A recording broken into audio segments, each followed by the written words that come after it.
ہم نے فالو کرنا ہے حسین کے راستے کو، نہ کہ حسین کے نام پہ ہم نے ماتم کرنے ہیں. حسین کا راستہ کیا ہے جس کو ہم نے فالو کرنا ہے؟ اب میں چند چیزیں آپ کو بتاتا ہوں. سب سے پہلا سبق جو ہمیں کربلا میں ملتا ہے کہ عزت اور دین، ایک طرف دنیا ہے. دیکھو اگر حضرت حسین رضی اللہ تعالیٰ عنہ ابن زیاد کے ہاتھ پہ جا کے بیعت ہو جاتے، آپ کیا سمجھتے ہو بے تحاشا مال و دولت حضرت حسین پہ خرچ نہیں کرتا کیا وہ؟ جب ایک بڑا آدمی کسی کے ہاتھ پہ بیعت ہوتا ہے تو اس کو بھی تو فائدہ ہوتا ہے نا اس سے. اور کیا حضرت حسین کو یقین نہیں تھا کہ کربلا میں شہید ہو جاؤں گا؟ فتح اور نصرت کی اسباب کی دنیا میں کوئی امید نہیں تھی، مگر آپ نے اہل بیت کو کربلا میں رسوا کرنے پر عزت کی موت کو ترجیح دی ہے. آج اگر آپ میں یہ ظرف ہے کہ آپ عزت کی موت کو ذلت کی زندگی پر ترجیح دیتے ہو تو پھر آپ حسینی ہو. نہیں یہی بات میرا خیال ہے سمجھ. سیدنا حسین کی سخاوت کے واقعات ہیں. سیدنا حسین باغی نہیں تھے رضی اللہ عنہ. پھر جو اہل بیت کا طرز عمل کیا تھا، محرم میں کیا کیا ہو رہا ہے میں آپ کو بتاتا ہوں. ان میں سے کوئی بھی عمل نہ ہمیں قرآن سے ملتا ہے نہ صحابہ سے ملتا ہے ہمیں. تو ما انا علیہ و اصحابی جو جنتی فرقہ ہوگا اس کی جو علامتیں ہیں، تو جب آپ ان علامتوں کے خلاف چلو گے، صحابہ و تابعین کو فالو نہیں کرو گے، تو آپ پھر اپنے آپ کو سنی کہنا چھوڑ دو. آپ بتاؤ مجھے اسلام میں کوئی مہینہ منحوس ہے؟ بولو نا، کوئی مہینہ منحوس ہے؟ تو آپ محرم کو منحوس کیوں کہتے ہو؟ لوگ مجھے کہتے ہیں مفتی صاحب فرقہ واریت پھیلا رہے ہیں. دیکھو فرقہ واریت جب پھیلا رہا ہوں جب میں کسی فرقے کے خلاف آپ کو کر رہا ہوں. میرے بیان شیعہ لوگ بھی سنتے ہیں، ملتے بھی ہیں. بہت دفعہ ایئرپورٹ پہ ملاقات ہوئی، بڑی عزت سے ملے، میں شیعہ ہوں لیکن آپ سے محبت کرتا ہوں. یہاں مسجد میں بھی آتے ہیں. میں نے کبھی کسی پہ طنز نہیں کیا. اس لیے میں بار بار کہتا ہوں جو شیعہ کا مذہب ہے اس کو کرنے دو. وہ سبیلے لگاتے ہیں، آپ ان کو مت چھیڑو، جا کے تنگ نہ کرو ان کو. وہ ماتم کرتے ہیں، آپ ان کو مت چھیڑو. وہ نوحے کرتے ہیں، وہ نوحے پڑھتے ہیں، آپ ان کو مت چھیڑو. لیکن آپ اپنی پوزیشن واضح کرو کہ آپ شیعہ ہو یا آپ سنی ہو. آپ تو ایک طرف ہو جاؤ نا. محرم میں اگر آپ مرثیے لگا کے گھوم رہے ہو گاڑیوں میں، اٹ مینز آپ سنی نہیں ہو. آپ نبی صلی اللہ علیہ وسلم کی حدیث ہے ہمارے پاس، ہم اہل سنت والجماعت ہیں، ہم سنت کو فالو کرتے ہیں. تو سنت کیا کہتی ہے؟ میتوں پہ گریبان چاک کرنا، میتوں پہ چیخو پکار کر کے رونا. آپ نے فرمایا لیس منا، وہ ہم میں سے نہیں ہے.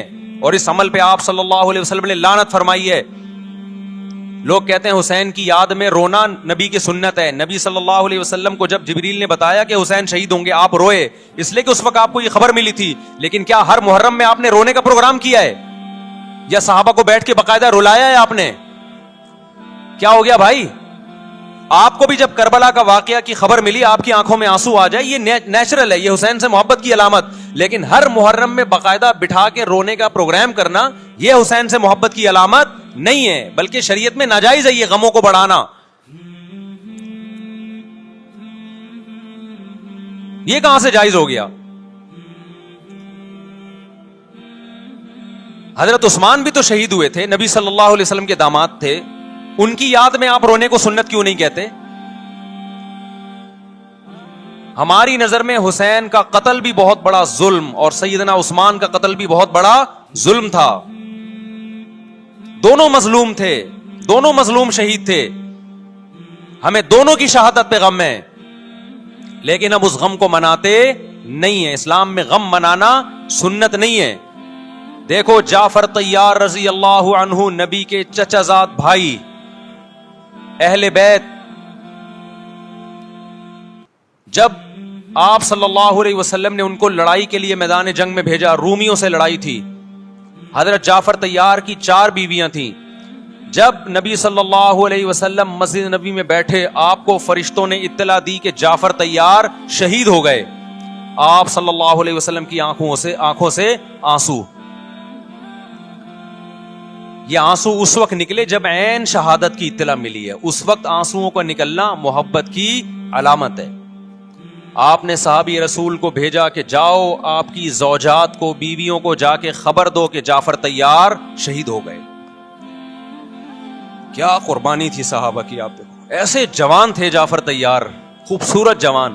غزوہ بدر میں جب مشرکین مکہ نے یہ نعرہ لگایا کہ حل میں مبارز، 3 سردار آئے، انہوں نے کہا پہلے تمہارے اندر سے 3 بہادر آئیں ہم سے لڑیں۔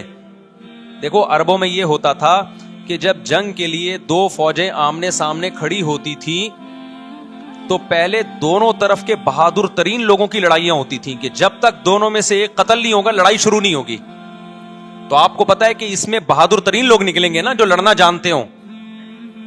مشرکین مکہ کی طرف سے 3 یا 4 بڑے بڑے سردار آئے لڑائی سے پہلے، بدر میں لڑائی سے پہلے، انہوں نے نعرہ لگایا حل میں مبارز، کوئی ہے تم میں جو پہلے ہم سے لڑے؟